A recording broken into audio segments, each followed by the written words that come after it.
You are listening to the AI World Podcast, your trusted source for the latest innovations, insights, and trends in artificial intelligence, blockchain, fintech, and decentralized technologies. Each episode features expert interviews, engaging discussions, and in-depth analysis of how AI transforms industries worldwide. Stay ahead of the curve with the latest articles and exclusive reports from the AI World Journal, covering everything from emerging technologies to industry breakthroughs. For more news, global events, and access to AI World Society circle gatherings, visit us at aiworld.tv. Don't forget to subscribe to stay informed, stay connected, and be part of the AI revolution with AI World Lounge. Thank you for listening. Welcome back to The Deep Dive. You gave us a research stack, and today we are diving headfirst into the future of computing. A future, well, you wear it right on your face. We're kind of moving beyond tech, you pull out of your pocket. Yeah. We're talking about technology that's, always on, totally integrated, almost invisible. Imagine sunglasses, but they do way more than block sun. They're like your instant, private AI assistant. That's exactly it. And we're starting with a big strategic move, the Meta and Ray-Ban collaboration.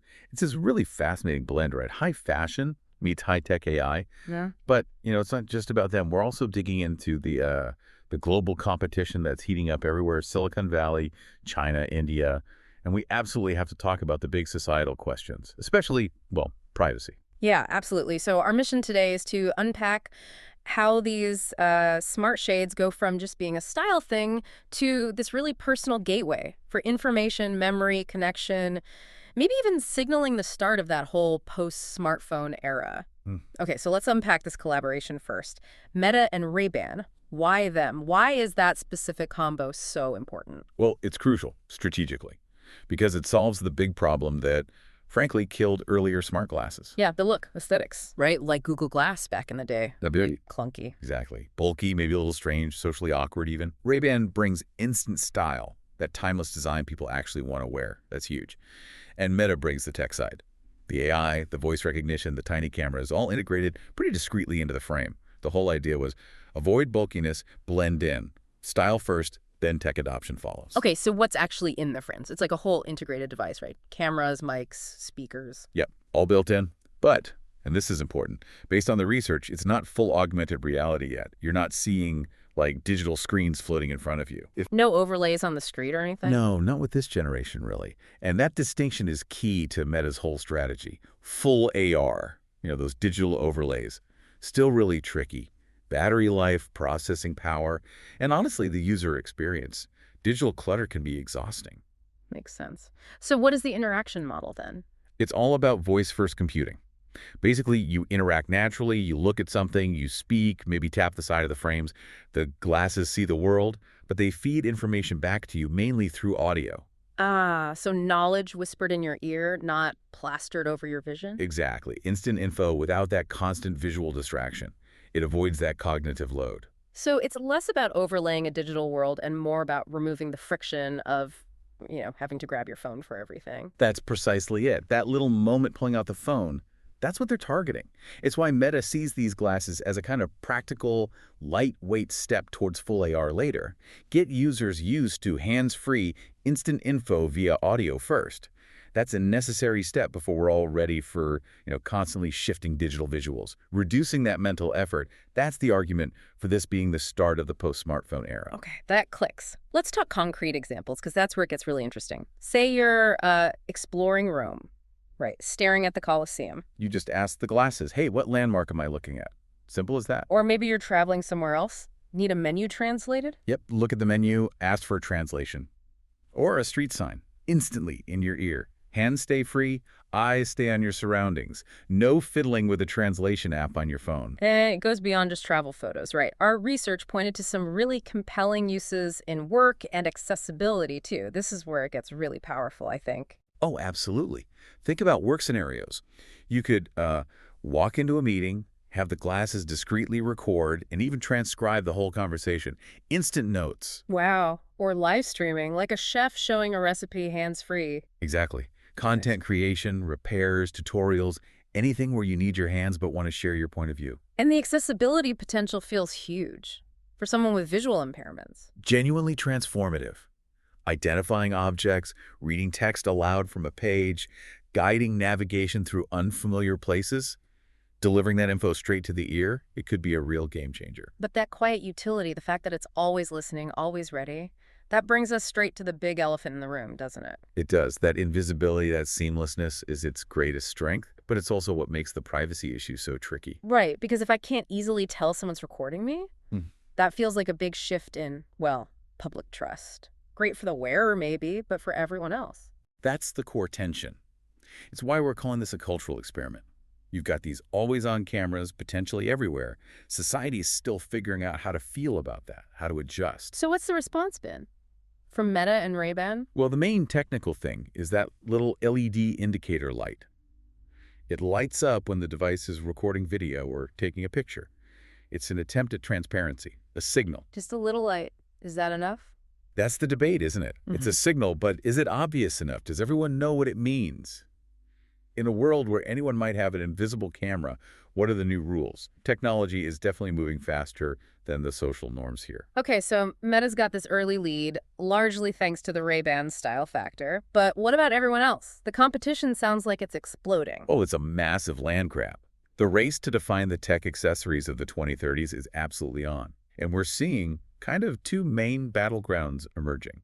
You've got the U.S. tech giants, often focusing on maybe more advanced AR and integrating with their existing ecosystems. And then you have the Asian contenders, often really focused on localization, maybe different price points, and their own AI models. Let's start stateside. Google's obviously been in this space before. What are they up to now? Yeah, they shifted strategy. Now it's more about partnerships. They've teamed up with Warby Parker, another style-first move, right, for smart glasses, prescription, and non-prescription. Smart. Mimicking the Ray-Ban playbook. Exactly. Plus, Google's talking to big eyewear companies like EssilorLuxottica about integrating their AI, like Gemini. They seem to be playing for the software and AI layer. Okay, and Amazon. What's their angle? Amazon's doing its own thing internally. Developing AR/AI glasses, codenamed Jayhawk. Looks like they're aiming for maybe late 2026, early 2027. And their focus seems a bit different, more on actual digital information overlays. Ah, so maybe like seeing a little notification pop up in your vision, like a delivery update or something. That seems to be the idea.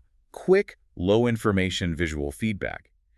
Keeping you connected to their ecosystem notifications, maybe quick alerts without demanding your full attention. It's a different take on that cognitive load problem compared to Meta's audio-first approach. Interesting. Okay, let's shift focus east. The competition there sounds fierce and maybe more localized. Yeah, this is where it gets really fascinating. It becomes less about just hardware and more about AI dominance, about locking users into specific ecosystems. You've got Xiaomi, often called a dark horse, who already have AI glasses gaining some real traction in China. Okay, and Alibaba. They're making a big play too. A really strategic one. They're launching their Quark AI glasses soon, powered by their own large language model called Qwen. Their own LLM? Why is that so significant for glasses? Because it means the AI assistant can be incredibly good at the local language, local context, regional knowledge, translation, transcription, understanding nuances. Yeah. It'll likely be tailored perfectly for Chinese dialects and culture in a way a global model might initially struggle with. It's about hyperlocalization and keeping users within their tech world. Got it. A regional advantage built right into the core AI. And it's not just China, right? Other players are jumping in across Asia. Definitely. Samsung's expected to launch stuff, maybe display-free AI glasses, maybe more advanced AR headsets by late 2026. HTC has their Vive Eagle glasses focusing on voice AI and translation. And then you've got Reliance Jio in India unveiling Jio frames for their domestic market.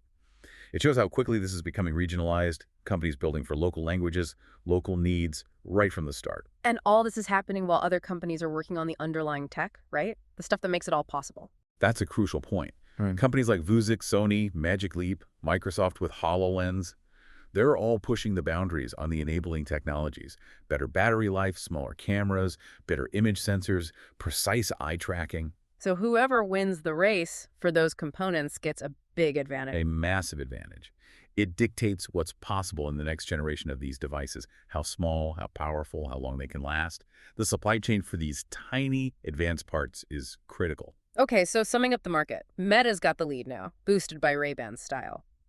But challengers are coming hard, focusing on raw utility translation, transcription, maybe health sensing, sometimes cheaper, often hyper-localized. That's the picture. But despite all the rapid innovation, the research is pretty clear. There are still huge hurdles. The winners will be the ones who can really crack three big things. Right, Char? Privacy, that cultural acceptance piece, display quality, especially for those pushing towards real AR overlays, and the big one, battery life. Making these things last all day while doing complex tasks is still a major challenge. Yeah, that leap from just recording clips to being a full-on all-day AI assistant, that's immense. And this leads to a really profound final thought for you to consider. If smartphones basically defined how we lived online in the 2010s, AI-powered eyewear could very well define the 2030s. Think about how different daily life becomes when your glasses, just your basic accessory, can anticipate, learn, react to your routines, quietly blending AI into everything. What does that level of seamless, invisible integration actually do to our attention when you don't even need to pull out a device anymore because you're just always connected through what you're wearing? Wow. Yeah, that shift from holding tech to just wearing it constantly, that feels like the real game changer. A fascinating, maybe slightly unsettling future to think about. Thanks for diving deep with us on this look into hands-free, always on computing. We'll see you next time. The future of artificial intelligence is unfolding, and it's happening at AI World Week, the flagship global event for innovation, collaboration, and transformation. This flagship global AI event is designed to connect visionary leaders, trailblazing entrepreneurs, and influential thinkers to explore the endless possibilities of AI. Experience groundbreaking technology that redefines industries and inspires progress. Join thought-provoking discussions on ethical AI, digital equity, and the transformative role of technology in our world. Build meaningful connections that catalyze innovation and drive impact. AI World Week is powered by AI World Society, a global movement dedicated to advancing AI responsibly and ensuring it serves humanity. Together, we're shaping a smarter, more inclusive, and equitable future. Continue your journey beyond the event with the AI World Journal, offering expert insights, in-depth analysis, and the latest trends shaping the AI landscape. This is your opportunity to lead, to innovate, and to transform the world with AI. AI World Week. We invite you to join us and embrace the AI revolution.